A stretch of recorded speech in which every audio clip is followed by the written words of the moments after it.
Hi, this is Rick from Rick Fit, and I want to explain a little bit about how I've gone from eating bad to eating good to intermediate fasting. Because there is a little trick in there. Um, first of all, it takes a little willpower. You need to start cutting out the carbs and sugars immediately, and then you'll go through what I will call a fasting brain, where your brain is saying, "I need carbs, I need carbs," but that only lasts a day, maybe two, and then you get to a point where you say you feel very successful, empowered. Hey, I did good today.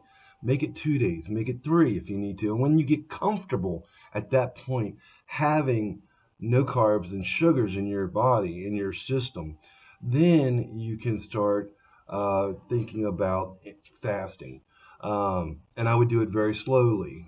Slow is better because if you do things too fast, you're just going to fail, or at least I always have. So what I do is if I got 2 or 3 good days of no carbs, no sugars, then I'll skip breakfast and push it to, say, 12 to 9 or 11 to 9. But you really want to get into the 16-hour fasting window. That's when your body starts to do the atrophy, starts eating up all the bad, dead cells. Your cells are starting to munch down on other cells. You're starting to get into ketosis. Um, um, and starting to really heal your body. So that only starts at 16 hours. So we want to grow that fasting window as much as possible. So next day, if you feel like you need to, do the same. And the next day after that, do the same if you need to. But eventually, over the next few days, you want to start stretching that fasting time and eliminating that eating time as much as possible if you're going to do this kind of thing. I'm still struggling, so I'm not a very good example. I have lost weight. If you see my old videos in the past, even when I was a truck driver, I was able to, by doing that process of start by, you know, do two good meals, and one, if you have to have some carbs, take them. But then the next day, do a little better, and the next day, do a little better, and the next day, start your fasting window. Take it slow. I guess that's the point of it all. You also want to make sure that even if you're eating right, you're not eating a lot of fruits. They have a lot of sugars in them that can make you want sugary stuff. Um, you want to get good fats in. Avocados are my absolute go-to satiating food. In other words, an avocado with the pure fats that it has in it makes me feel full and helps me get through the rough patches. Um, so all in all, that's what I'm trying to say is start eating good.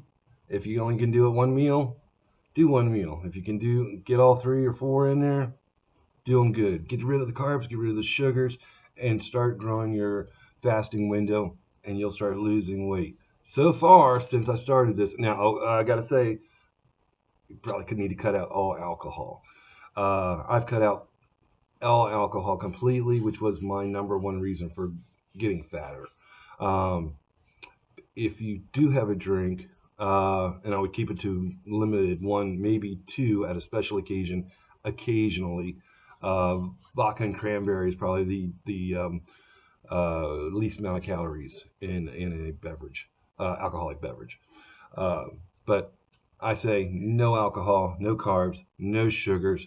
Shrink your um, eating window, expand your fasting window, and get out there and do a little exercise. And when I say a little, it doesn't take much.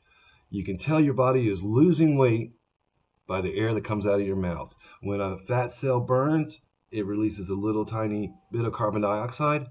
And when you exhale, you're burning calories. So the more you get out there and rev up that heart rate, start breathing heavier, you're burning calories. So think about that. When your tummy rumbles during your fast time, you know you're losing weight.